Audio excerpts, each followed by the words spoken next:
Hello dear student, स्वागत है आप सभी का एक्सपी क्लासेस में। मेरा नाम है मुकुंद। कक्षा 12 गणित के अंतर्गत हम लोग chapter number 1 relation and function संबंध और फलन के बारे में बात कर रहे थे और अभी तक हम लोग एक्सरसाइज 1.4 तक कंप्लीट कर चुके।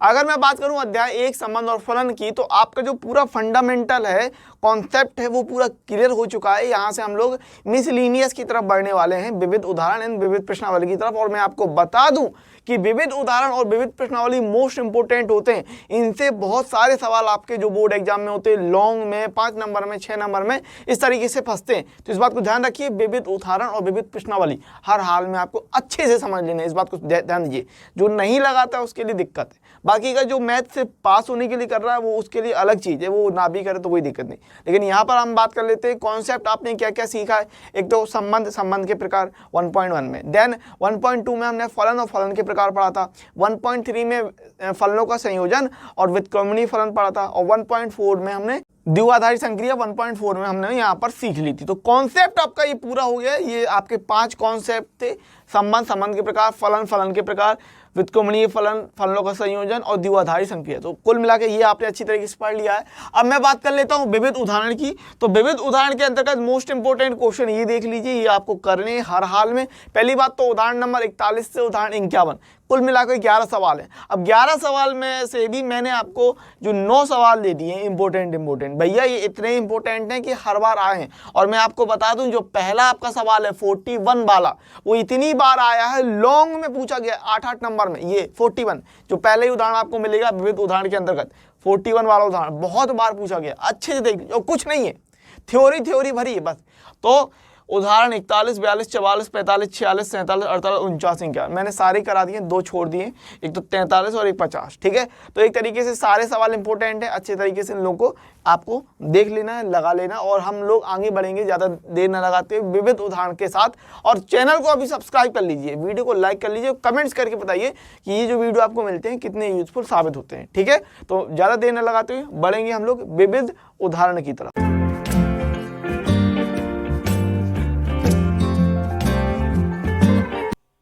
तो शुरुआत करते हैं विविध उदाहरण से, और इसका जो पहला उदाहरण है वो मोस्ट इंपोर्टेंट है। आप ये समझिए, वेरी वेरी इंपोर्टेंट क्वेश्चन है। और काफी स्टूडेंट जो होते हैं ये उदाहरण को गौर नहीं करते, लेकिन ये वाला जो उदाहरण है, उदाहरण नंबर 41, इतनी दफा आया हुआ है। अगर आप अनसॉल्व्ड उठा के इस क्वेश्चन को देखेंगे तो आपको ऐसा नहीं होगा कि कम से कम 4 से 5 दफा ये क्वेश्चन मिले ना, इतनी बार आया हुआ क्वेश्चन है। तो मोस्ट इंपोर्टेंट क्वेश्चन में से एक है, तो अच्छे से समझिएगा। और है कुछ नहीं इस सवाल में, सिर्फ थ्योरी है। क्या करना है क्या नहीं करना है समझ लेते हैं। क्वेश्चन क्या कह रहा है पहले वो देख लेते हैं। मोस्ट इंपोर्टेंट क्वेश्चन है, याद रखिएगा। यदि R1 तथा R2 समुच्चय A में तुल्यता संबंध है, अब तुल्यता इक्विवेलेंस रिलेशन की बात कर रहा है, तुल्यता संबंध की बात कर रहा है, तो आपको एक्सरसाइज 1.1 में जो तुल्यता संबंध मैंने सारी चीजें बताई थी वो याद होनी चाहिए। ठीक है, तो सिद्ध कीजिए कि R1 इंटरसेक्शन R2 भी तुल्यता संबंध है। अब ये क्वेश्चन इस तरीके से भी पूछा गया है कि R1 के स्थान पे तो R रख दिया गया है और R2 के स्थान पे S की बात कर ली गई है, यानी कि R1 और R2 के स्थान पे R और S लेके भी सवाल को पूछा गया है कई दफा। ठीक है, तो इसमें परेशान होने की जरूरत है नहीं है। अगर R और S लेके होगा तो R और S के लिए लगा देंगे। ठीक है ना। अभी देखो, चूंकि R1 और R2 समुच्चय में तुल्यता संबंध है, और अगर तुल्यता संबंध है तो इसलिए R1 और R2 स्वतुल्य सममित और संक्रामक संबंध होंगे, बिल्कुल होंगे। अब मैं प्रॉपर तरीके से सवाल को लगाता चलूंगा। थ्योरी है, थ्योरी और कुछ नहीं। और थ्योरी में भी क्या है, स्वतुल्य सममित और संक्रामक की बस परिभाषाएं लिखते जाना है और कुछ नहीं करता। ठीक है, तो यहां पर अपन मान के चलते हैं कि समुच्चय ए में 2 अवयव मान लिया अपन ने, माना समुच्चय ए। अब इसमें अपन ने मान लिया कि ए, बी और सी, या और भी अवयव होंगे, ए बी सी 3 मान के चले, क्योंकि अपन को संक्रामक में 3 की जरूरत पड़ती है। ठीक है, तो देखो समुच्चय ए में ये मान के चले अपन, और पहला लेंगे सौतुल्य के लिए। अगर सौतुल्य के लिए तो यहां से देख रहे हैं कि for all A belongs to capital A में, चूंकि R1 और R2 सौतुल्य है, R1 और R2 सौतुल्य है, जब R1 और R2 सौतुल्य हैं, इसीलिए A बिलोंग्स टू R1 और A बिलोंग्स टू R2, यही होगा। सौतुल्य के लिए यही दिखाते हैं। अब देखो, इन दोनों इंटरसेक्शन की बात कर रहे थे, सवाल में क्या बात कर रहा था, इंटरसेक्शन की बात। तो इंटरसेक्शन क्या होता है, दोनों के बीच में कॉमन। अब जब दोनों के बीच में कॉमन होगा तो आप यहां से डायरेक्ट कह देंगे कि ए belongs to R1 intersection R2, इसलिए R1 इंटरसेक्शन R2 समतुल्य है। ठीक है, बस यही थ्योरी लिखनी है, ये समझ लो। इसी प्रकार से परिभाषा के तौर पे पूरा लिख देना है, समतुल्य हो गया। अब सेम सममित दिखा दोगे, सममित के लिए देख लेते हैं भाई, सममित। ठीक है, सममित के लिए क्या करते हैं कि चूंकि R1 और R2 सममित है, ठीक है, R1 और R2 सममित है, और A, B belongs to capital A में। ठीक है, कैपिटल A में हम ये लेके चलते हैं कि दो अवयव A और B। अब R1 और R2 सममित, तो सममित के लिए क्या लगाते हैं कि A B belongs to R1 implies that ये हो जाता है B A belongs to R1, है ना, और A B belongs to R2 implies that B A belongs to R2। अब ये दोनों चीजें हैं आपके पास पहले से हैं, क्वेश्चन में कह रहा था, तो हम कहेंगे इसीलिए A B belongs to R1 intersection R2 implies that B A belongs to R1 intersection R2, इसीलिए R1 इंटरसेक्शन R2 सममित है। ठीक है, सममित है। क्लियर है बात, इस तरीके से करना है। संक्रामक की बात कर लेते हैं, सेम तरीके से संक्रामक दिखा देंगे। संक्रामक बस याद ये रखना है कि आपको डेफिनेशन सबकी याद हो, चूंकि अब यहां पर ले लिया अपन ने कि A B C belongs to capital A में R1 और R2 संक्रामक हैं, ये तो आपको दिया हुआ है ना, R1 और R2 संक्रामक है। तो क्या कैसे दिखाते हैं कि A B belongs to R1, B C belongs to R1, तो इंप्लाइज दैट कर देते हैं ए सी बिलोंग्स टू R1, और A B belongs to R2 comma B C belongs to R2 implies that A C belongs to R2। अब इसी हिसाब से intersection क्या है, कॉमन है, तो आप देख रहे हैं कॉमन चीज चल रही है, तो यहां से आपने सीधे आप पूरा तरीके से देख ली, सिर्फ और सिर्फ मैं थ्योरी लिख रहा हूं, परिभाषा है बस, और सवाल में है भी नहीं। और ये सवाल 8 नंबर में भी पूछा गया है, ध्यान रखिएगा, अनसॉल्व उठा के देखिए आप, वेरी वेरी इंपॉर्टेंट क्वेश्चन है, बार बार कह रहा हूं। तो ये A B belongs to R1 intersection R2 comma B C belongs to R1 intersection R2, तो ये यहां से क्या मिल जाएगा, A C belongs to R1 intersection R2। तो यहां से कह रहे हैं कि इसीलिए R1 इंटरसेक्शन R2 संक्रामक है। अब आपने ये देख लिया कि चूंकि R1 इंटरसेक्शन R2 समतुल्य, सममित और संक्रामक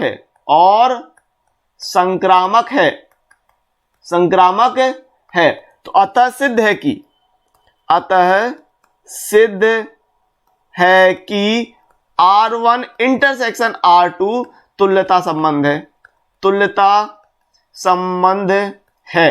अब जरा ये गौर करो, इस सवाल में कुछ नहीं था, हैंस प्रूफ, इस सवाल में कुछ नहीं था। अब आपको ये सवाल 8 नंबर का आ जाएगा, तो बताओ कर नहीं पाओगे? बिल्कुल कर पाओगे, 110% कर पाओगे अगर आपने अच्छी तरीके से कर लिया। भाई थ्योरी लिखिए, परिभाषा लिखिए, परिभाषाएं आपको याद है बस, है ना। उदाहरण नंबर 42 की बात करते हैं। आपको यार मान लीजिए कि समुच्चय ए में धन पूर्णांकों यानी पॉजिटिव संख्याओं की कृमित युग्म ऑर्डर्ड पेयर, ठीक है, यानी जोड़े के रूप में कह रहा का एक संबंध R X Y R U B संबंध R है, जो कि इस प्रकार से है X Y R U B, यदि और केवल यदि X V U V, यदि और केवल यदि X V बराबर U Y द्वारा परिभाषित है, सिद्ध कीजिए R एक तुल्यता संबंध है। ठीक है, तुल्यता संबंध के बारे में बात कर रहा है। तो देखो समुच्चय ए में दिया है संबंध R इस प्रकार से कि X Y R U V implies that, ले लिया X V बराबर U Y U, X V बराबर Y U। अब जरा यहां पर गौर कीजिए, हो क्या रहा है, X V एक्स और बी का कनेक्शन हो रहा है और वाई और यू का कनेक्शन हो रहा है। बात समझ में आई कि नहीं आई? एक्स और वी का कनेक्शन हो रहा है और वाई और यू का कनेक्शन हो रहा है, वाई और यू का कनेक्शन हो रहा। तो यहां पर करना क्या है, एक बात समझ लो। मान लिए पहले तो अपन, चूंकि अपन को स्वतः समय तो संक्रामक दिखाना, संक्रामक में 3 चीजें लेते हैं और ये ध्यान रखो कृमित युग्मों की बात कर रहा है, ठीक है, ऑर्डर्ड पेयर की बात कर रहा है। तो यहां पर अपन ने माना समुच्चय ए में अपन ने इस प्रकार से मान लिया कि A B B C D and E F belongs to capital A, ये मान के चलते हैं, ठीक है। मैं इसमें अब बात करते हैं स्वतुल्य, सममित और संक्रामक की, किस प्रकार से आपको अप्रोच रखनी है। तो स्वतुल्य की बात कर लेते हैं। स्वतुल्य, ठीक है, तो स्वतुल्य के लिए तो एक ही रहता है कि for all A B belongs to capital A में। देखो परिभाषा आपको अच्छी से तरीके से याद होनी चाहिए, एक बात को ध्यान रखना, ठीक है। विविध प्रश्नावली, विविध उदाहरण में सारे क्वेश्चन, एक्सरसाइज के सारे क्वेश्चन रहते हैं, तो आपका पूरा कॉन्सेप्ट क्लियर होना चाहिए। A B belongs to capital A में, A B belongs to capital A में आप क्या करेंगे कि A B R A B ऐसे लेंगे दोनों तरफ, ठीक है ना, क्योंकि ये इस तरीके से था, यहां आप देख पा रहे हैं एक्स वाई आर यू भी था, तो ए बी की बात कर रहे हैं तो A B R A B. तो यहां से क्या बन के आएगा, देखो पहला और चौथा मिलाना था ए बी और दूसरा और तीसरा मिलाना था बी ए। तो यहां से आप देख पा रहे हैं कि ए बी बराबर ए बी, बी ए को ए बी लिख सकते हैं कि नहीं, बिल्कुल लिख सकते हैं। तो यहां से ए बी बराबर ए बी हो गया, तो यहां से आपने कहा इसीलिए आर स्वतुल्य है, ठीक है। आर क्या है, आर स्वतुल्य है। भाई ए बी बराबर ए बी दिखा दिया। स्वतुल्य के बाद सम्मित की बात कर लेते हैं, सम्मित, ठीक है। तो सम्मित में क्या कि यदि A B C D belongs to capital A में, यदि आपने लिया, इसमें एक चीज लेते हैं और दो चीजें दिखा देते हैं, ठीक है ना। हाँ, तो क्या लेंगे कि यदि A B R C D, तो A B R C D बराबर क्या निकल के आएगा, ये हो जाएगा ए डी, पहला और चौथा ध्यान रखिएगा, ए डी बराबर बी सी, ठीक है। अब इस चीज को ध्यान रखिए, पहला और चौथा मिला रहे थे और दूसरा और तीसरा मिला रहे थे, ठीक है ना, इसमें कोई कंफ्यूजन नहीं होनी चाहिए। तो ए डी बराबर बी सी, अब इस चीज को लिख सकते हैं डी ए बराबर सी बी, ऐसे भी लिख सकते हैं, ठीक है। और इसी चीज को ऐसे भी लिख सकते हैं भाई सी बी बराबर डी ए, बिल्कुल लिख सकते हैं। अब ये चीज गौर करो, एक चीज मैं आपको और समझाना चाहूंगा कि आपने ये देखा कि ए और डी को मिलाया और बी और सी को मिलाया, ये क्वेश्चन में हो रहा था। तो अगर यहां से आप रिवर्स करोगे, यानी ए डी बराबर बी सी था, तो कैसे मिलाओगे, पहला और तीसरा मिलाओगे, फिर आर लोगे, चौथा और दूसरा मिलाओगे, यानी सी एंड डी। भाई बात समझ में आई? पहला, अगर आप रिवर्स करोगे तो पहला और तीसरा मिलाओगे, यानी पहला और तीसरा मिला दोगे और चौथा और दूसरा मिला दोगे, इस तरीके से। बात को आपको समझ में आई होगी। रिवर्स करोगे तो, रिवर्स जब करोगे तो यहां से आपको क्या मिल जाएगा, रिवर्स के लिए C comma D R A comma B. तो यही तो दिखाते हैं अपन, अगर ए बी है और बी ए मिल जाए तो सम्मित हो जाता है, तो भाई सम्मित हो गया, ठीक है। आपको परिभाषा अच्छे से याद होनी चाहिए, इस बात को ध्यान रखिएगा, ठीक है। हाँ, परिभाषा अच्छे से याद होनी चाहिए। एक बार और देख लेते हैं मैं क्या कहने की कोशिश कर रहा हूं। देखो ये था X Y R U V, ठीक है। इससे अपन को क्या मिल रहा था, पहला चौथे से कनेक्ट हो रहा था, दूसरा तीसरे से कनेक्ट हो रहा था, यानी एक्स वी बराबर वाई वाई यू, ये मिल रहा था। क्लियर है कि नहीं? अब अगर इसी चीज से, समझना बात को, अब अगर इसी चीज से आपको रिवर्स करना है, मतलब इससे इसमें आना है, तो कैसे आओगे, देखो एक्स वी बराबर वाई यू था, यानी पहला तीसरे के साथ कनेक्ट करोगे, देखो एक्स वाई, फिर आर लोगे और चौथा ये यू है, ठीक है, और ये बी है, चौथा दूसरे के साथ कनेक्ट करोगे, यानी यू एंड बी, ऐसे दिखाओगे। भाई अब बात समझ में आई? तो यहां पर भी अपन ने यही किया, तो ये सम्मित दिखा दिया। अब बात करते हैं संक्रामक किस प्रकार से दिखा दोगे। तो यहां आप कह रहे हैं कि इसलिए आर सम्मित है। क्लियर है बात? ये क्लियर होनी चाहिए। संक्रामक की बात कर लेते हैं, ठीक है। संक्रामक, तो संक्रामक में 3 चीजें लेते हैं, संक्रामक में 3 चीजें लेंगे, ए बी फिर C D and E F belongs to capital A में।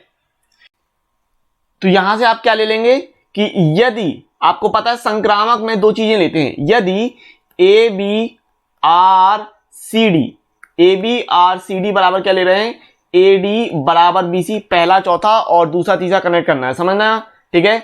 और दूसरा क्या लेते हैं फिर, C D R E F, C D R E F, तो यहां से निकल के आएगा, यहां से निकल के आएगा सी एफ बराबर डी, ये हो गया समीकरण नंबर 1, ये हो गया समीकरण नंबर 2। अब यहां से आप कर देंगे समीकरण 1 गुणे 2 से, समीकरण 1 मल्टीप्लाई 2 से।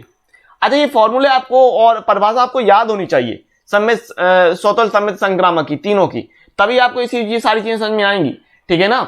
तो मैं समझा चुका हूं, तो इसलिए मैं इन पर ज्यादा डिस्कस नहीं करने वाला। अब यहां पर आपको गुणा कर देना है, तो ये हो जाएगा एडी इंटू सी एफ बराबर बीसी इंटू डी। देखो क्या क्या कैंसिल हो रहा है, यहां पर गौर कर पा रहे हैं, देखो सी से ये सी कैंसिल हो जाएगा इंटू के लिए, और आप डी से और डी से डी को कैंसिल कर पा रहे हैं, तो यहां से क्या बच जाएगा, ए एफ बराबर बीई। अब मैंने आपसे कहा कि किस प्रकार से कनेक्ट कर रहे थे, कि पहला तीसरा लेना था और चौथा दूसरे को कनेक्ट कर रहे थे। अगर इसे रिवर्स करना था तो पहला तीसरा ले रहे थे और चौथा और दूसरा कनेक्ट कर रहे थे, यही कर रहे थे, ठीक है। तो यहां से अपन को मिल जाएगा implies that A B R E F, तो यहां से हम कह देंगे कि इसलिए आर संक्रामक है, आर संक्रामक है, कोई दिक्कत नहीं होनी चाहिए इसमें। तो आपने देखा कि चूंकि आर स्वतुल्य सम्मित संक्रामक है, आर स्वतुल्य सम्मित और संक्रामक है।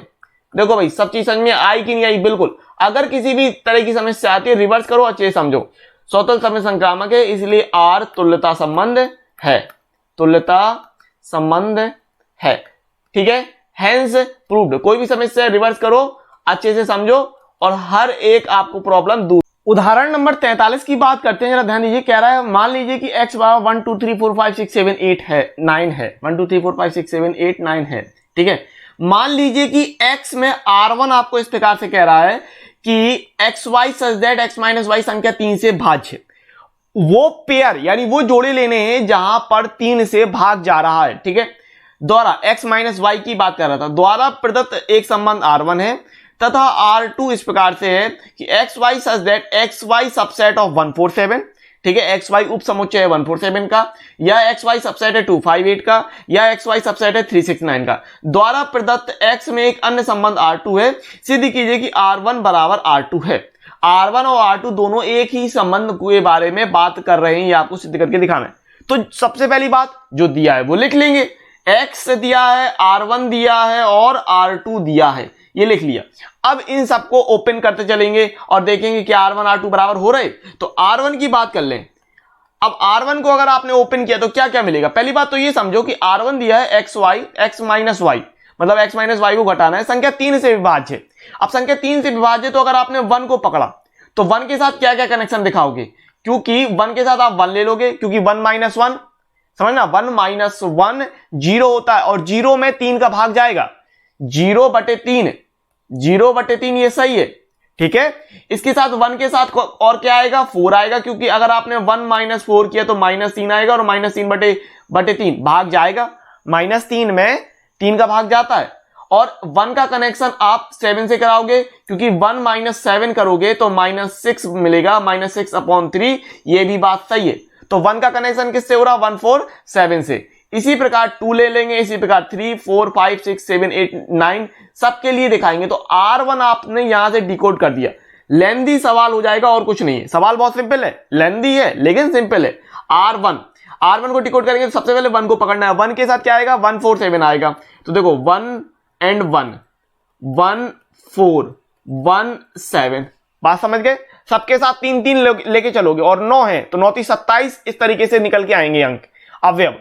R1 के लिए 27 अवयव निकल के आएंगे, ये इसमें कोई दिक्कत नहीं होगी। 1 माइनस 1 0, 0 में 3 का भाग जाएगा। 1 माइनस 4 -3, 3 में -3 में 3 का भाग जाएगा।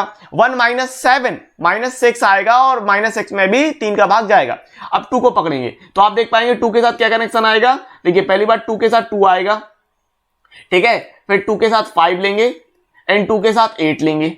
क्लियर है बात, ठीक है। 2 के साथ 8 लेंगे तो देखो 2 माइनस 2 करेंगे तो 0, 3 का भाग जाएगा। 2 माइनस 5 -3 आएगा तो भाग जाएगा 3 का।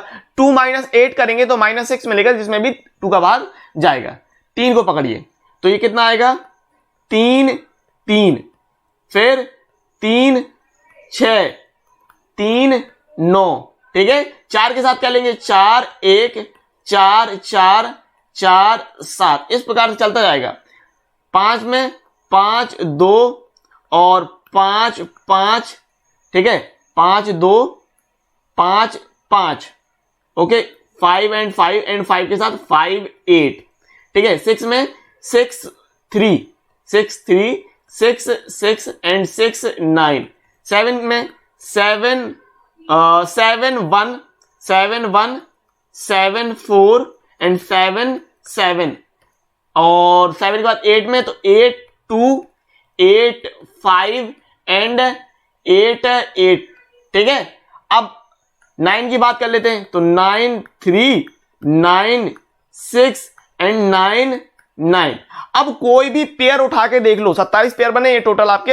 अब कोई भी जोड़ा उठा के देख लो, उनको आपस में घटाओगे तो उसमें घटाने के बाद उसमें 3 का भाग निश्चित तौर से जाएगा। क्लियर है? तो ये आपने R1 को डिकोड कर दिया। अब इसी प्रकार R2 को डिकोड करेंगे तो R2 आपको इस प्रकार से था कि एक्स वाई सबसेट है, ठीक है। एक्स वाई सबसेट है 147 का, 147 का।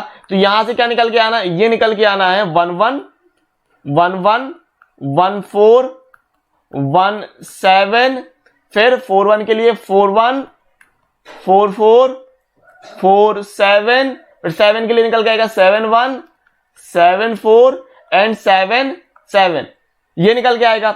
और क्या दिया था, 3 चीजें दी थी।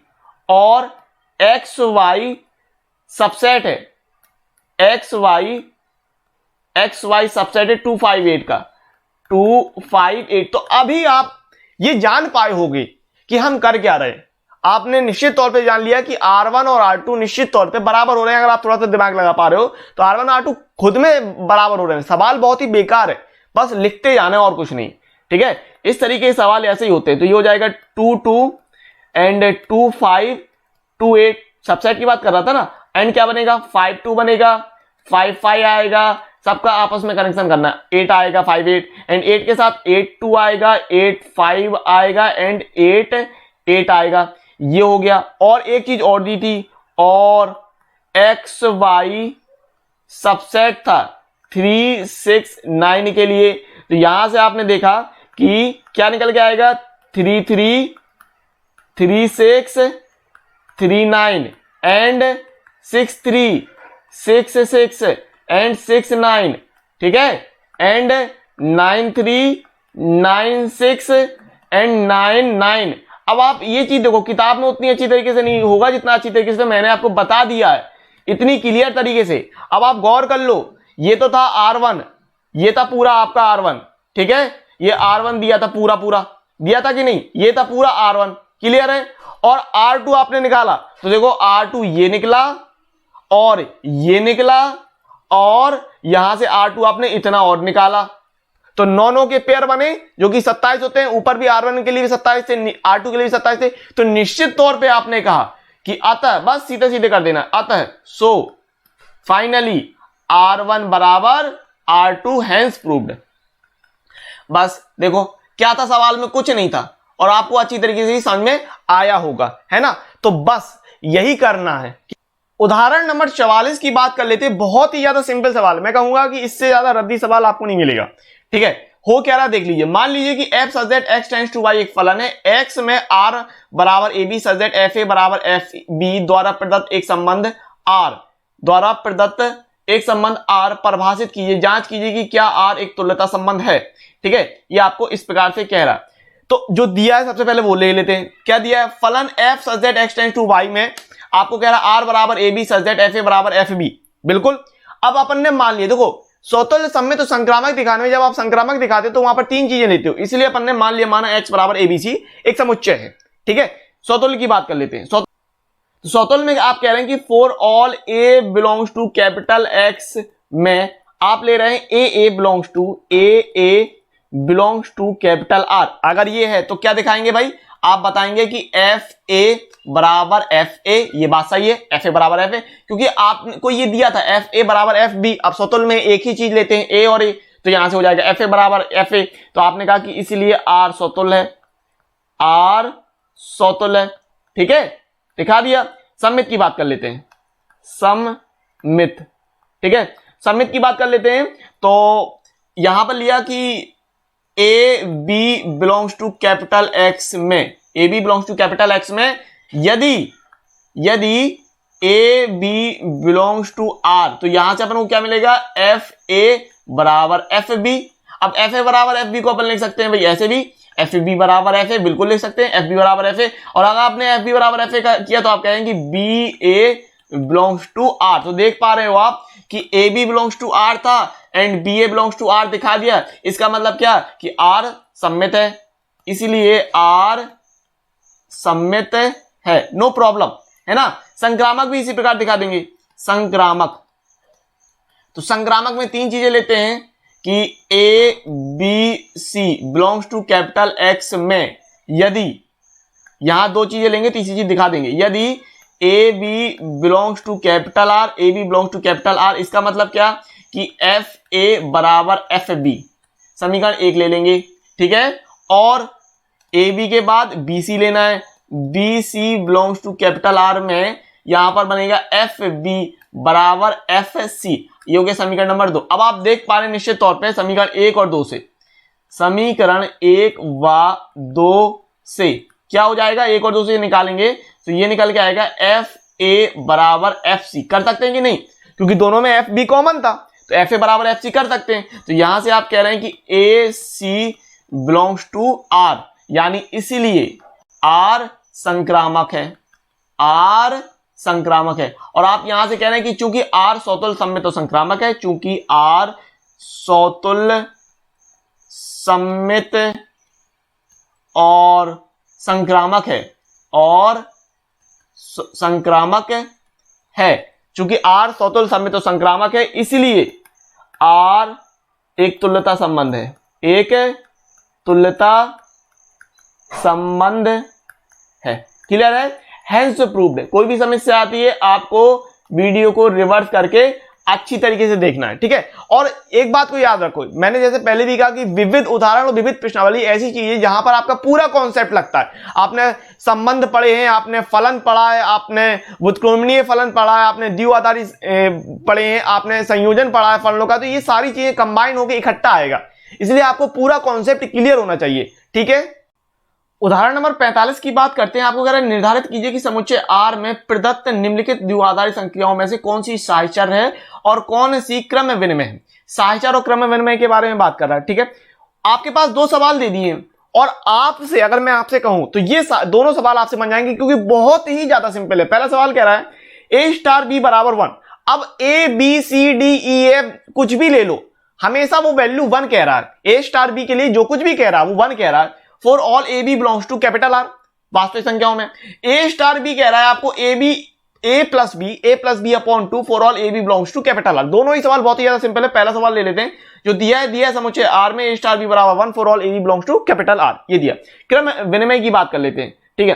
पहला ऑप्शन, पहला लिया आपने क्रम विनिमय। तो क्रम विनिमय में अपन को क्या दिखाना पड़ता है, फॉर्मूला क्या है अपने पास कि आप दिखाते हैं ए स्टार बी बराबर बी स्टार ए, ये दिखाते हैं कि नहीं। तो एलएचएस ले लेते हैं सबसे पहले, तो एलएचएस। तो एलएचएस में अपन ने लिया ए स्टार बी, भाई ए स्टार बी बराबर क्या निकलेगा, 1 निकलेगा, बिल्कुल। ए स्टार बी बराबर क्या रहेगा, 1 रहेगा, है ना। और आरएचएस की बात कर लेते हैं आरएचएस में। तो आरएचएस में क्या ले रहे हैं, आरएचएस में बी स्टार ए बराबर 1। अब देखो स्टार के लिए, यहां पर स्टार के लिए द्विआधारी संक्रिया के लिए कुछ भी हो जाए 1 ही कह रहा है। तो यहां से आपने देखा कि चूंकि एलएचएस बराबर आरएचएस है, चूंकि एलएचएस बराबर आरएचएस है, इसीलिए स्टार क्रम विनिमय है, क्रम विनिमय है, ठीक है ना। तो ये हो गई क्रम विनिमय की बात। साहचर्य की बात कर लेते हैं। साहचर्य, तो सबसे पहली बात तो साहचर्य में अपन को सिद्ध क्या करना है वो देखते हैं। साहचर्य में दिखाएंगे ए स्टार बी स्टार सी बराबर ए स्टार बी स्टार सी, ये दिखाएंगे। एलएचएस की बात करते हैं, एलएचएस, ठीक है। तो एलएचएस में क्या ले रहे हैं, ए स्टार बी स्टार सी, है ना, ए स्टार बी स्टार सी, तो ए स्टार बी क्या बनना है 1, और 1 स्टार सी, 1 स्टार सी कुछ भी कर लें आएगा 1 ही, तो ये हो गया LHS। RHS की बात करते हैं, RHS, ठीक है, कुछ भी कीजिए आना 1 है, तो ए स्टार बी स्टार सी, तो सबसे पहले बी स्टार सी में लगाएंगे, बी स्टार सी में लगाएंगे तो आएगा 1, और ए स्टार 1 में करेंगे तो आएगा 1। तो यहां आपने देखा कि चूंकि LHS बराबर RHS, चूंकि LHS बराबर RHS, इसलिए स्टार साहचर्य है, साहचर्य है।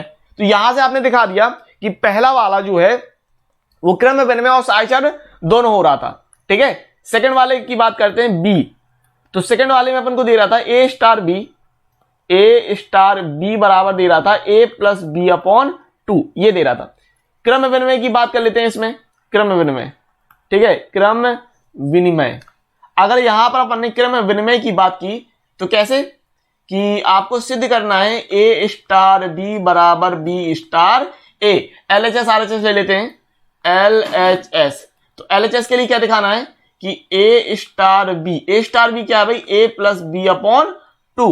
RHS की बात कर लीजिए, RHS की अगर हम बात कर लेते हैं तो बी स्टार ए बराबर बी प्लस ए अपॉन 2, ठीक है। तो यहां से आप अच्छा बी प्लस ए अपॉन 2 को ऐसे भी ले सकते हैं, ए प्लस बी अपॉन 2 ऐसे भी ले सकते हैं, है ना। तो यहां से आपने कहा कि चूंकि LHS बराबर RHS, इसलिए स्टार क्रम विनिमय है, क्रम विनिमय है, ठीक है, कोई दिक्कत नहीं है। साहचर्य की बात कर लो भैया, साहचर्य की, ठीक है, साहचर्य की अगर अपन ने बात की तो कैसे कि साहचर्य में अपन दिखाते हैं ए स्टार बी स्टार सी बराबर ए स्टार बी स्टार सी, ठीक है। तो LHS ले लिया, LHS क्या भाई, ए स्टार बी स्टार सी, तो यहां से अपन देते हैं भाई ए स्टार बी क्या बनेगा, ये बनेगा ए प्लस बी अपॉन 2 और स्टार सी। अच्छा हो क्या रहा था कि पहले दूसरे को जोड़ना है और फिर बटे 2 कर देना है, यही हो रहा था। यानी क्या कर रहे हैं, पहले दूसरे को जोड़ रहे, ए प्लस बी अपॉन 2 प्लस सी और बटे 2 कर रहे हैं। तो ऊपर वाले में पहले लासा लेंगे, लासा आएगा 2 का और ये बनेगा ए प्लस बी और प्लस 2c आएगा, अपॉन में 2 है और बटे 2 के नीचे 1 ले सकते हैं, ठीक है। इसको पलट देंगे तो A plus B plus 2c upon 2 into 1 upon 2, तो ये निकल के आ रहा है A plus B plus 2c upon 4, तो ये हो गया LHS, ठीक है। RHS की अगर अपन बात कर लेते हैं, RHS, ठीक है, तो RHS में अगर अपन ने बात की तो क्या लेना है, RHS में ए स्टार बी स्टार सी, ठीक है, तो ये हो जाएगा ए स्टार बी स्टार सी के लिए क्या बनना है, बी प्लस सी अपॉन 2। यहां पर क्या हो रहा है, दोनों को जोड़ना है, ए प्लस बी प्लस सी अपॉन 2 और बटे 2 करना है, ठीक है। लासा लेंगे 2 का तो ये हो जाएगा 2a प्लस बी प्लस सी अपॉन 2 अपॉन 1। अब इसको पलट लेंगे, 2a प्लस बी प्लस सी अपॉन 2 इंटू 1 ऊपर 2 नीचे, तो ये हो रहा है 2a प्लस बी प्लस सी अपॉन 4, ठीक है। तो अब यहां से क्या कि चूंकि a plus B plus 2c upon 4 not equal to है 2a प्लस बी प्लस सी अपॉन 4 के, LHS not equal to RHS, इसीलिए स्टार साहचर्य नहीं है, ठीक है, साहचर्य नहीं है। तो आपने ये देखा कि इस उदाहरण में 2 सवाल दिए थे। पहले वाले सवाल में तो क्रम विनिमय और साहचर्य हो रहा था। उदाहरण नंबर 45 में 2 सवाल दिए थे, उसमें से जो पहला सवाल था वो क्रम विनिमय और साहचर्य बना रहा था, लेकिन दूसरा वाला सवाल जो था वो क्रम विनिमय तो बना रहा है लेकिन साहचर्य नहीं बना रहा है। क्लियर है। उदाहरण नंबर 46 आपको दिया है इस प्रकार से कि समुच्चय ए बराबर 1 2 3 से स्वयं तक सभी एक की फलनों की संख्या ज्ञात कीजिए। पहली बात तो ये देखिए, समुच्चय ए जो दे रहा है आपको, समुच्चय ए बराबर आपको दे रहा है 1 2 3 और वो कह रहा है स्वयं के लिए, यानी आपको जो एक ही बनाने हैं वो ए क्रॉस ए के लिए बनाने हैं, ठीक है। प्रांत और सह प्रांत दोनों ही आपके 1 2 3 के लिए कह रहा है। अब इसके लिए जो निकल के आएंगे, पहली बात तो आपका आंसर हो जाएगा फैक्टोरियल 3, ठीक है। आंसर की अगर मैं बात करूं तो आंसर है फैक्टोरियल 3, यानी 3 गुणे 2 गुणे 1 आंसर हो जाएगा 6, ठीक है। अब कौन कौन से फलन बनेंगे वो मैं आपको चित्र के थ्रू बता देता हूं, क्योंकि आपको अगर आंसर की बात करूं तो इतना है आंसर, फैक्टोरियल 3 बराबर 3 गुणे 2 गुणे 1 बराबर 6, ठीक है, और कुछ नहीं करना है सवाल में, हो गया। अब कौन कौन से बनेंगे वो आप डिटेल में मैं आपको क्लियर कर देता हूं। तो इस प्रकार से कुल मिला के 6 जो एक ही फलन निकल के आएंगे वो आपके सामने इस प्रकार से हैं, ठीक है। ये देखिए मैंने डिटेल में इनको बना के बता दिया कि इस प्रकार से ये 6 निकल के आएंगे और कौन कौन से होंगे ये आप देख पा रहे हो साफ तौर पे। तो सवाल को किस प्रकार से हल करना है, अगर ये सवाल देखो, ये सवाल आया हुआ है, इंपॉर्टेंट है, मैं एक बात बता दूं, ये सवाल आपका बोर्ड पेपर में पूछा गया सवाल है, ठीक है, पेपर उठा के देखिएगा। इसलिए मैं कहता हूं अगर आपको बोर्ड पेपर में अच्छे से अच्छे मार्क्स चाहिए तो आपको पुराने पेपर उठा के देखने चाहिए। आप पुराने पेपर उठा के देखिए, आपको पता चल जाएगा, ठीक है। तो ये जो क्वेश्चन है ये आपका बोर्ड पेपर में आया हुआ क्वेश्चन है। और करना कैसे है, आपको फैक्टोरियल 3 लेना है, बराबर 3 गुणे 2 गुणे 1 करना है, बराबर 6, ये हो जाएगा आंसर। अब यहां पर 3 अवयव थे इसलिए फैक्टोरियल 3 क्या 4 अवयव होते, फैक्टोरियल 4 कर लेते, है ना। और कौन कौन से फलन निकल के आएंगे एक एक की वो आप यहां पर देख पा रहे हैं साफ तौर पे, ठीक है, ये 6 निकल के आएंगे। उदाहरण नंबर 47 की बात करते हैं। आपको उदाहरण नंबर 47 इस प्रकार कह रहा है सवाल कि मान लीजिए कि a बराबर 1 2 3 है, तब सिद्ध कीजिए कि ऐसे संबंधों की संख्या 4 है जिनमें 1 2 तथा 2 3 है और जो सौतुल्य तथा संक्रामक तो है किंतु सम्मित नहीं है। सबसे पहली बात तो यह है कि आपको सौतुल्य, सम्मित और संक्रामक तीनों चीजें पता होनी चाहिए। सौतुल्य में क्या होता है, ए बिलोंग्स टू आर होता है। सम्मित में क्या होता है, A B belongs to R है तो B A belongs to R मिल जाए। संक्रामक में होता है कि A B belongs to R है, B C belongs to R है और A C belongs to R मिल जाए। तो ये तीनों चीजें सौतुल्य, सम्मित और संक्रामक आपके बिल्कुल दिमाग में होनी ही चाहिए। बाकी का तो आगे बढ़ते हैं, ठीक है। अब देखो पहली बात तो सवाल ये कह रहा है आपसे कि सौतुल्य तो रहे ही रहे, है ना। सवाल में क्या दिया है कि जो सौतुल्य हो। अब सौतुल्य होने के लिए क्या है कि 1 2 3 का 1 1 2 2 एंड 3 3 तो संबंध में रहेगा ही रहेगा, ठीक है। तो 4 संबंध कह रहे हैं आपको, 4 दिखाने, कितने दिखाने, 4, और 4 बनने चाहिए। तो R1 लिया। सौतुल्य होने के लिए सबसे पहली बात तो है कि 1 1 2 2 एंड 3 3 ये तो रह ही रहे, सबसे पहली बात।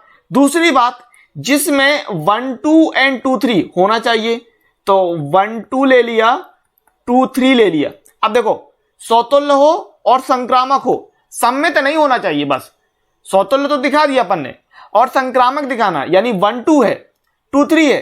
तो आपको बताया कि क्या होता है कि ए बी है, बी सी है, तो क्या होना चाहिए, ए सी भी होना चाहिए, यानी ये और सी, ए और सी, ठीक है। तो 1 2 है 2 3 है, तो क्या और होना चाहिए, 1 3 और होना चाहिए। तो ये सबसे छोटा संबंध निकल के आया, समझ गए आप। यह सबसे छोटा संबंध होगा जो सौतुल्य है, संक्रामक है किंतु सम्मित नहीं है, और इसमें 1 2 एंड 2 3 भी है, ठीक है। अब देखो, अब यहां पर एक चीज गौर करने वाली बात ये है सबसे बड़ी कि शेष अवयव क्या है। अगर मैं पूरा बना देता है इसका 1 2 3 के लिए, तो 1 2 3 का आपका पूरा जो निकल के आता कार्तीय गुणन, एक क्रॉस एक का कार्तीय गुणन जो निकल के आता उसमें 9 अवयव होते। ये सारी चीजें कक्षा 11 में पढ़ रखी है, क्योंकि आप देख रहे हैं ए में कितने अवयव हैं, 3। और अगर अपन ए क्रॉस ए करते, कार्तीय गुणन करते, ए क्रॉस ए करते, तो ए क्रॉस ए के हिसाब से, ए क्रॉस ए के हिसाब से 3 गुणे 3 यानी 9 अवयव निकलते।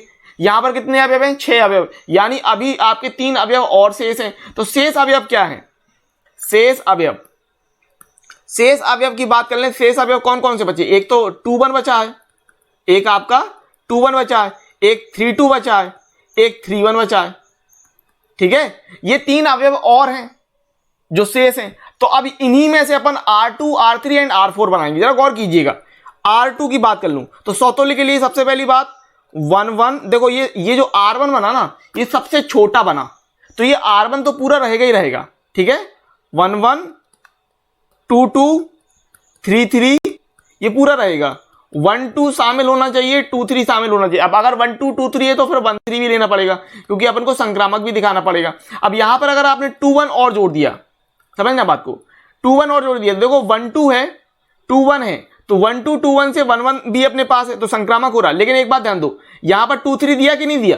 अब 2 3 का आपके पास यहां पर 3 2 नहीं है, 3 2 नहीं है। देखिए कहीं पर इस पूरे संबंध में, इस पूरे संबंध में 3 2 नहीं है, 2 3 है लेकिन 3 2 नहीं है, तो सम्मित नहीं हो रहा है। संक्रामक दिखा दिया लेकिन सम्मित अभी भी नहीं है, तो एक संबंध ये बनेगा। R3 की अगर मैं बात करूं, R3। तो जो R1 है वो पूरा पूरा लेंगे आप, 1 1 2 2 3 3 1 2 2 3 एंड 1 3। जो R1 है वो पूरा पूरा लेंगे आप, ठीक है। लेकिन यहां पर जैसे आपने 2 1 था, 2 1 छोड़ा, तो अब आप 2 1 को छोड़ेंगे, जैसे यहां 2 1 ले लिया ना, अब 2 1 को छोड़िए और 2 1 को छोड़ के 3 2 ले लीजिए। तो अब एक संबंध ये निकल के आएगा। अब देखो 2 3 है, 3 2 है, तो यहां से आपका 2 2 बन रहा है, यहां पर बन रहा है बिल्कुल, तो ये आपका संक्रामक हो रहा है। लेकिन यहां आप गौर कीजिए कि 1 2 है, 1 2 का 2 1 नहीं है, नहीं है ना। एंड यहां पर गौर कीजिए 1 3 है, 1 3 का 3 1 नहीं है। इसका मतलब सम्मित अभी भी नहीं है, तो सौतुल्य है, संक्रामक है, लेकिन सम्मित नहीं हो रहा है। क्लियर है ना हमारी बात? ठीक है, चलिए आगे बढ़ते हैं। तो ये R3 3 संबंध अपन ने दिखा दिए। R4 करते हैं, 4 संबंध दिखाने थे अपन को। तो R1 तो पूरा पूरा लेना है, 1 1 2 2 3 3 एंड 1 2 एंड 2 3 और 1 3। ये तो पूरा पूरा लेना ही अपन को। ये R1 जो दिया था ना, ये पूरा पूरा ले लेंगे। अब देखो इसे 2 1 लिया, एक बार 3 2 लिया आपने, एक बार आपने क्या लिया, एक बार 2 1 ले लिया, एक बार 3 2 ले लिया, अब 3 1 लेंगे। तो जैसे ही आपने 3 1 लिया, अब बात को समझ ना, 3 1 लिया तो आपने 3 1 ले लिया। अब जरा गौर कीजिएगा, समझिएगा मेरी बात। देखिए यहां पर 3 1 है, आप अगर मैं बात करूं आपको, ये देखिए 3 1 लिया जैसे ही आपने, और 3 1 लेने के बाद आपने 1 2 देख रहे हैं यहां पर, देखो। तो यहां संक्रामक बनाने के लिए देखो, यहां 1 है, यहां 1 है, संक्रामक बनाने के लिए क्या जरूरी है, संक्रामक बनाने के लिए यहां पर 3 2 भी होना चाहिए। तो देखो 3 2 भी लिया अपन ने, है ना। और अगर मैं बात करूं, इसको गौर करो जरा, ध्यान दो, ये 2 3 एंड 3 1 को, तो जैसे ही अपन 2 3 एंड 3 1 करते हैं, ठीक है, 2 3 एंड 3 1 करते हैं, देखो यहां 3 एंड 3, तो फिर संक्रामक होने के लिए 2 1 भी होना चाहिए इसके साथ, है ना। तो यहां पर आपने 2 1 जोड़ दिया।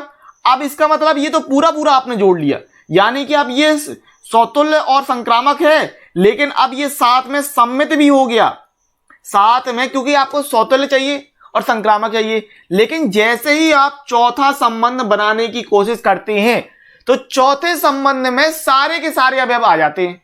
इसका मतलब हमें यहां से यह पता चल रहा है कि 4 संबंध संभव नहीं है, सिर्फ 3 ही संबंध बन सकते हैं। चौथा संबंध आपका सौतुल्य, सम्मित और संक्रामक तीनों हो जाएगा, ठीक है। आपके ये जो पहला R1, R2 और R3 ऐसे 3 संबंध हैं जिसमें सौतुल्य भी है और संक्रामक भी है, सम्मित नहीं है, और उसमें 1 2 एंड 2 3 भी शामिल है।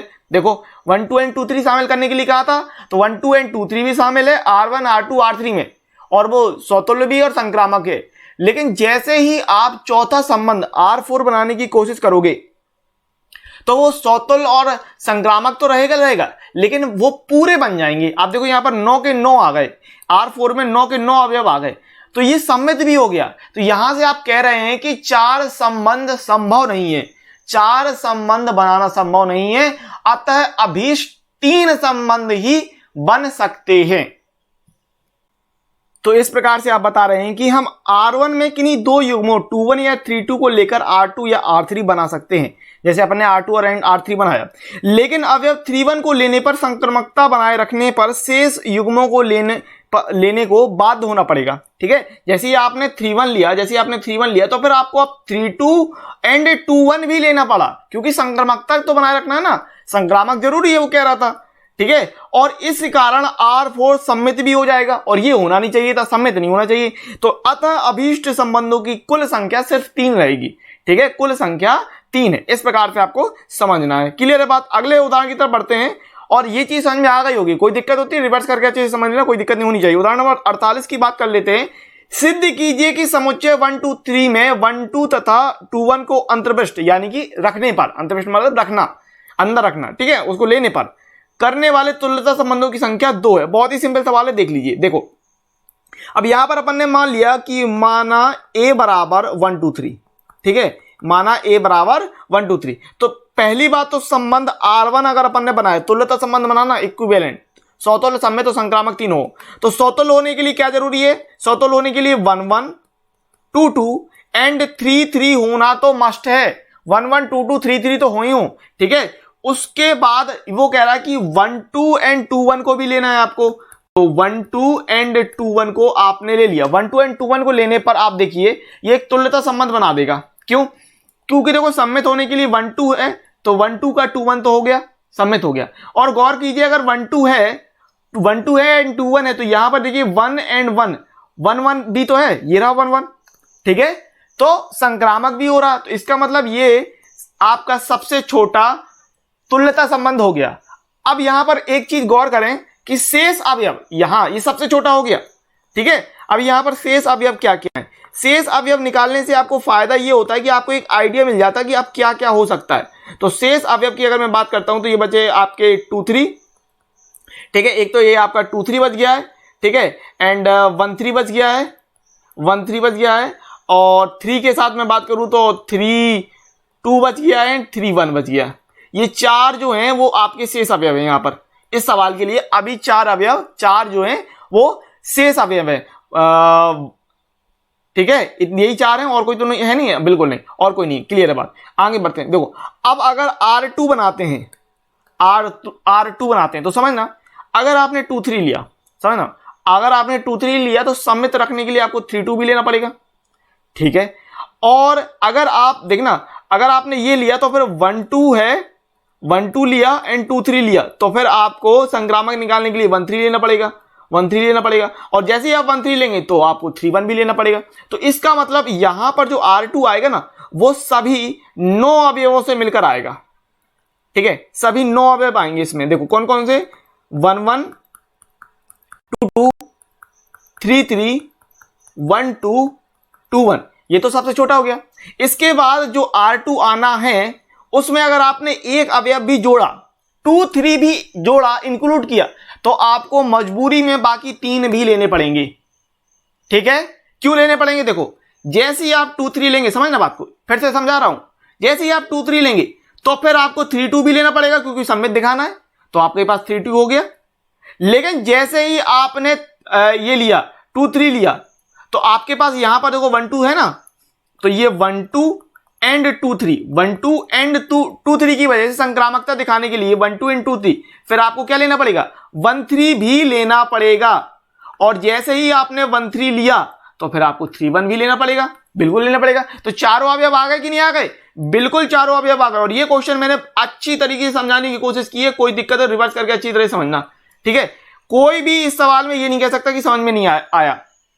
तो ये आपने ले लिए, बाकी के 4 और ले लेंगे, 2 3 1 3 एंड 3 2 एंड 3 1, ठीक है।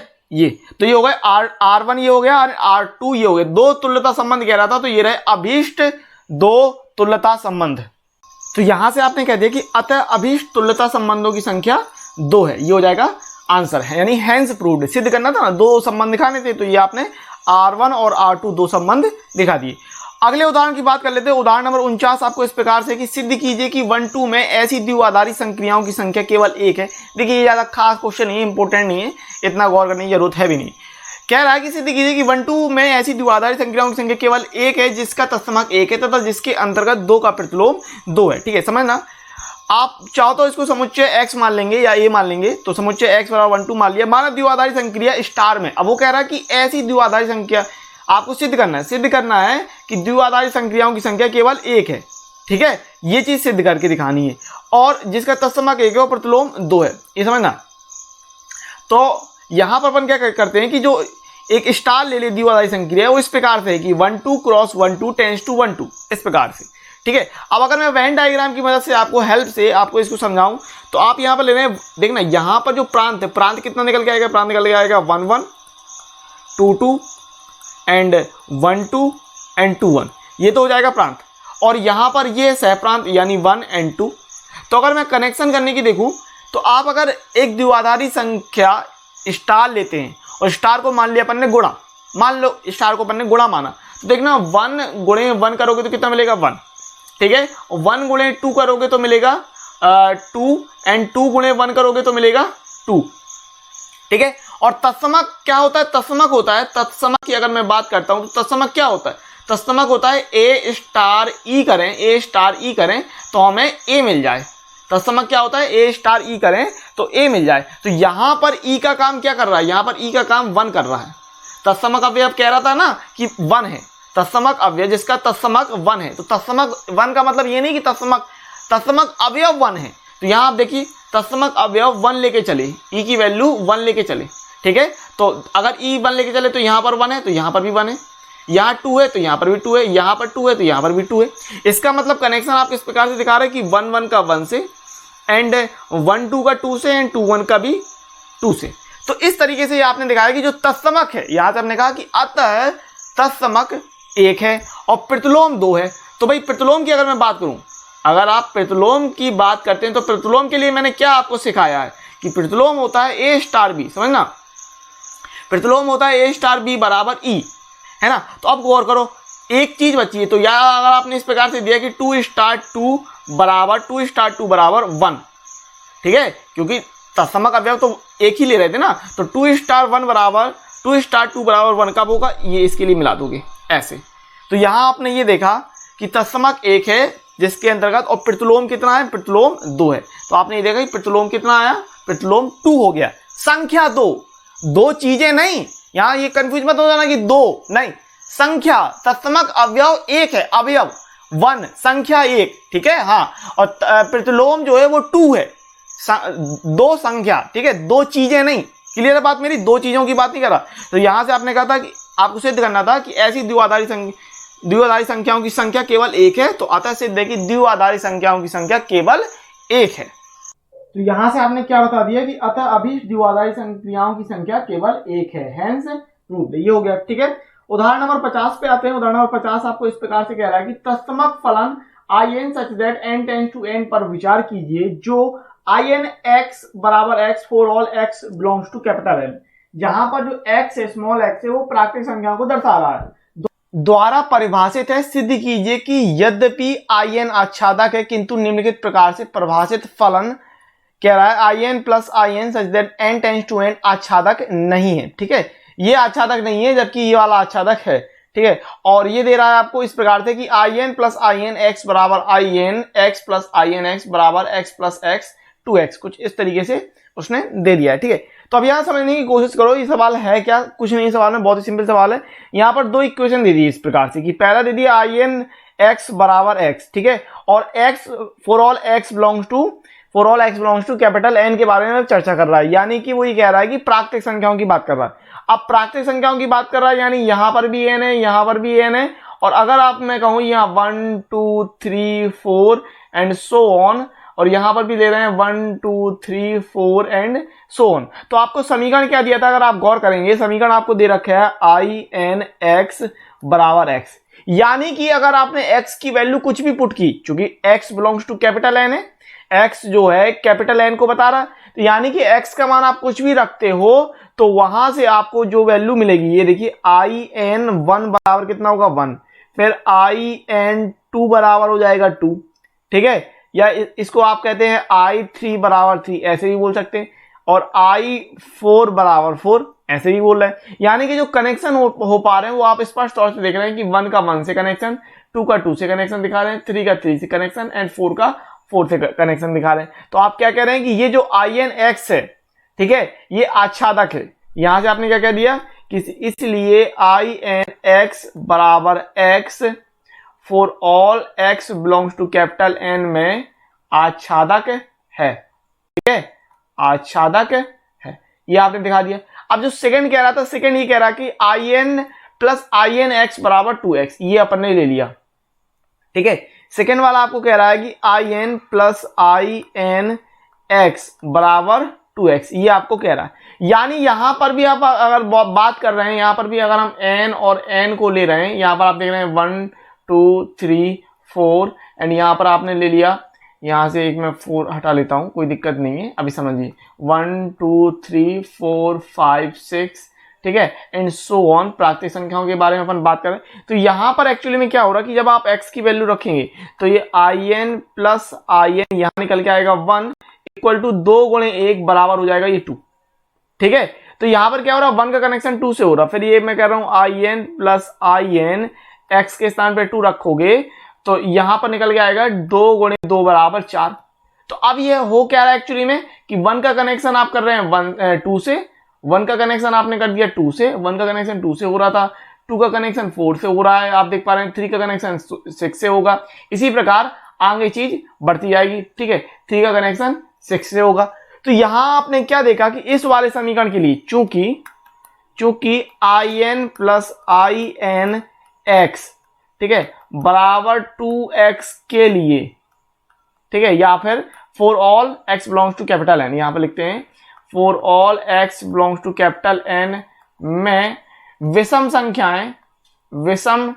संख्याओं के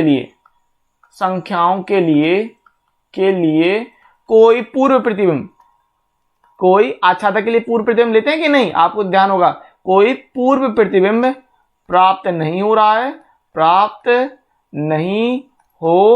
रहा है, इसलिए आच्छादक नहीं है, इसलिए आच्छादक नहीं है। बस इतना दिखाना था अपन को, ठीक है। तो हैंस प्रूव्ड, वो उतना आच्छादक कह रहा था, ये हो गया आपका आच्छादक नहीं। उदाहरण नंबर 51 की बात करते हैं। आपको इस प्रकार से सवाल दिया है कि fx बराबर sin x द्वारा प्रदत्त फलन f सच दैट 0 से 0 π/2 टेंस टू r, ठीक है, 0 π/2 टेंस टू r, तथा gx बराबर cos x द्वारा फलन g such that 0 π/2 tends to r पर विचार कीजिए। ये आपको दो फलन दे दिए हैं fx एंड gx। सीधे कीजिए, f तथा g एक एक ही है, आपको f तथा g एक एक ही दिखाना है, परंतु f प्लस g एक एक ही नहीं है, ये आपको दिखाना है। पहली बात तो ये आपको एक एक ही वाला जो कॉन्सेप्ट है वो याद होना चाहिए। एक एक ही के लिए क्या दिखाते हैं, fx1 बराबर fx2, और ये दिखाते हैं अगर आपने fx1 बराबर fx2 लिया तो आप दिखाएंगे x1 बराबर x2, और ये नहीं दिखाते तो ये भी दिखाते हैं कि x1 not equal to x2, अगर लिया आपने x1 not equal to x2 तो आप दिखा देंगे कि fx1 not equal to fx2। ये दो कंडीशन आपने एक एक ही के लिए पढ़ रखी हैं, ठीक है, और ये सारी चीज मैंने आपको बता रखी है, तो ये चीज आपको ध्यान होनी चाहिए, ठीक है। आगे बढ़ते हैं, सवाल पे देखते हैं। सवाल में आपको क्या दिया, पहले फलन की बात करते हैं, और कह रहा है f तथा g एक एक ही है, तो अपन f को एक एक ही दिखाते हैं। दिया है फलन f such that 0 π/2 tends to r में फलन ले लिया fx बराबर sin x, एक एक ही के लिए दिखा रहे हैं, और मैंने आपको बताया fx1 बराबर fx2 लेके चलेंगे। तो यहां से आपने कहा कि एक एक ही के लिए fx1 बराबर fx2 लेके चले, तो यहां से क्या हो जाएगा, ये हो जाएगा sin x1 बराबर sin, ठीक है, sin x2। अब तुलना कर रहे हैं, यहां पर क्या कर रहे हैं, तुलना करने पर, तो अगर आपने तुलना कर दी, तुलना करने पर, तो यदि आप यहां से तुलना करते हैं तो आपको क्या मिलेगा, x1 बराबर x2, ठीक है, ये मिल गया x1 बराबर x2। तो यहां से क्या कह रहे हैं अपन, इसलिए f एक एक ही है, दिखा दिया, f एक एक ही है, हैंस प्रूव्ड। अब बात कर लेते हैं g के लिए। तो आपने g के लिए क्या देख रखा भैया, g की अगर मैं बात करूं तो gx कह रहा है, ये gx कह रहा है cos x, ठीक है, gx कह रहा है cos x। तो एक एक ही के लिए, तो एक एक ही के लिए यहां क्या दिखा रहे हैं, gx1 बराबर gx2, तो यहां से क्या हो रहा है, cos x1 बराबर cos x2, तुलना करने पर, ठीक है, तुलना करने पर। तो अगर आप तुलना करते हैं तो यहां से क्या हो जाएगा, x1 बराबर x2, ठीक है।